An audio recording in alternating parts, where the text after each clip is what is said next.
Hello po mga kababayan, kalingap, mga ka-business kapapi dyan. Good morning po, magandang buhay. Welcome po sa aking YouTube channel, Analisa Reality Vlog. Magbibigay lang ako ng aking opinion, sariling reaksyon, patungkol po dito sa issue ngayon kay Kuya Jason, kay Robilyn, dahil doon sa naging reaction po ni Sir Jubilito TV sa Kalingap po. Pero bagong lahat, salamat po sa mga bagong pasok. Welcome po sa aking YouTube channel. Mga nagla-like, comment, share, nasa comment section. Thank you po sa inyo. Salamat po sa hindi pag-skip ng ads. And shoutout po kay Kuya Bal Santos Matubang, Ate Edna Vlogs, Kalingap Rab, syempre kay Ka-Business Official, Papatins TV, Ka-Business Family, mga kagwangs, and mga kasamahan kong mga reactors. Shoutout po sa inyong lahat. So ito po, tinignan ko na wala na kasi doon yung upload ni Sir Jubilito. Siguro naka-private na. Ito po yung time na pinitik niya si Kuya Jason tungkol doon sa kung nagbibigay pa ba ito ng sa landing pad, yung share. At may question kasi siya doon. Ito daw bakit laging kasama ni Kuya Jason, ito si Robilyn. So para po doon sa hindi nakakaalam, ito si Robilyn kasi dating tinutulungan si Kuya Jason ang naka-scout, ini-refer kay Kalingap Rab kasi nga siya nagkaroon ng depression.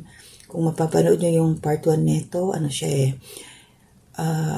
nandoon na siya lahat, nandoon na dumudumi, hindi na siya malapitan, as in talagang bagsak kasi nga nagkaroon ng problema, na-depressed, wala na yung mga magulang niya, plus yung anak niya nahiwalay pa sa kanya. So itong time ngayon, hindi pa kasi siya tuluyang magaling. Isinasama siya palagi ni Kuya Jason sa kanyang pagmimisyon para malibang. At the same time, para masanay siya yung confidence niya maibalik. Kaya lagi nakaalalay dito yung tiyahin niya ni Robilyn. Ayan nga isinasama ni Kuya Jason kung saan nagpupunta ng mga pagmimisyon. So yun lang, doon sa tanong kasi napanood ni Robilyn, yung video ni Sir Jubilito na ngayon hinahanap ko ulit. Siguro naka-private na.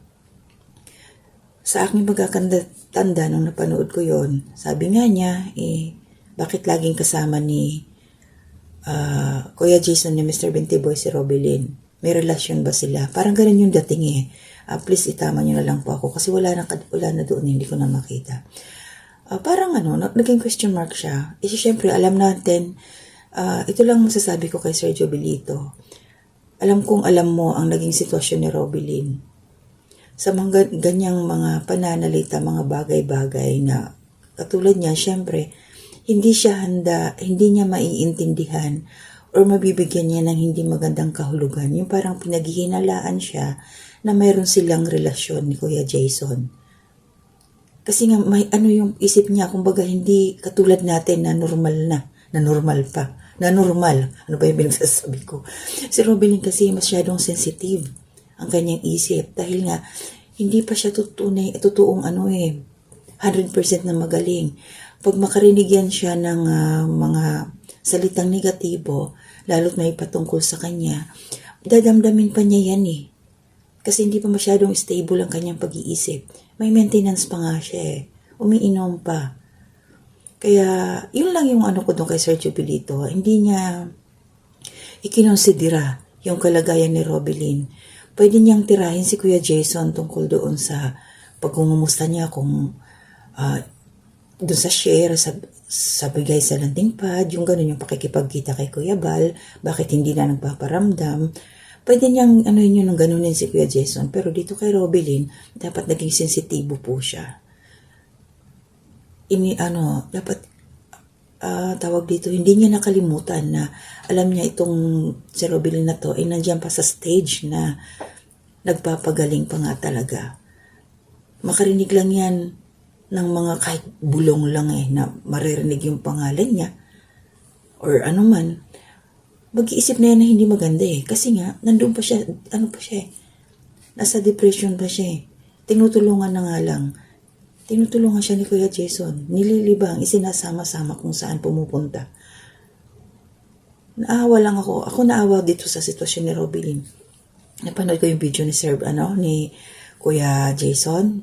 Kasi tinawagan ng tiyahin ni Robilyn na hindi nga daw umiinom ng gamot kasi syempre, ang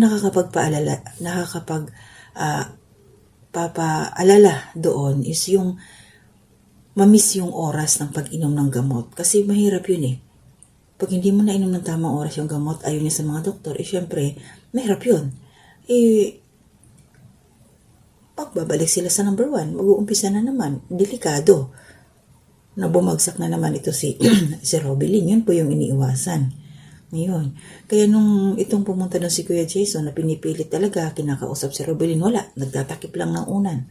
Ayaw silang pakinggan. So nakakatakot yun. Di po ba? Isa na, kasi 24 oras na yung nakalipas, sana naman napilit o napainom ng tiyahin na ipainom yung gamot. Kasi mahirap eh. Yun lang Sir Jubilito, maliban doon sa mga yun lang, dapat naalala mo na ang sitwasyon ni Robilin ay masyado pang maselan. At saka imposibleng magkaroon sila ng relasyon or karelasyon or may kung anong ni Kuya Jason. Sabi nga dito tatay ang tawag ni Robilin kay Kuya Jason at tinutulungan lang ito. Inaalalayan para hindi siya muling bumalik doon sa dati niyang pinanggalingan na talagang ang hirap. Iatas ko po yung part 1 dito para doon sa mga hindi pa nakakapanood. Hanapin niyo po sa upload po ni Kalinga Prab. Ilalagay ko po yung thumbnail niya, yung picture po, para mas madaling yung ma-search. Para doon sa hindi pa nakakapanood. Kasi hindi niyo maintindihan ang sitwasyon ni Robilin hanggat hindi niyo maumpisahan doon sa unang-unang part na nangyari ito sa kanya. So ngayon maganda na, malaki na yung pinagbago. Okay na yung katawan niya, maayos na siya. Kaya lang, syempre, yung isip niyan, hindi pa fully recovered. Sensitibo pa siya. Kaya hindi siya pwedeng makarinig ng mga salitang makakapag-trigger na humina muli ang kanyang kalooban dahil doon sa mga narinig niya. Sir Jubilito, sana po mag-sorry na lang ako kayo kay Jobilin. Sabay ganun Kailangan marinig uli ni Robilin kung ano man. Mahirap kasing mahirap ulit i-lift up yung kanyang puso at isip dahil dun sa pinaghinalaan. Pinaghinalaan sila na question mark, bakit laging kasama? May relasyon ba? Sir Jubilito, naging magdumi isip nyo kayo talaga. Ayan tuloy. Ngayon, si Robilin, ewan lang kung napaamo na, napasunod na, kung nakainom na ng gamot. Doon nga sa comment section, ang sabi, kung hindi inumin ni Robilin yung gamot, edi si Sir Jubilito yung uminom. Paano yan, sir? Nasaan po kayo? Kayo ang iinom ng gamot. Pambihira. Ito lang yung reminder ko talaga para sa ating lahat. Huwag natin idamay. Alam natin yung mga taong, mga tinutulungan nila.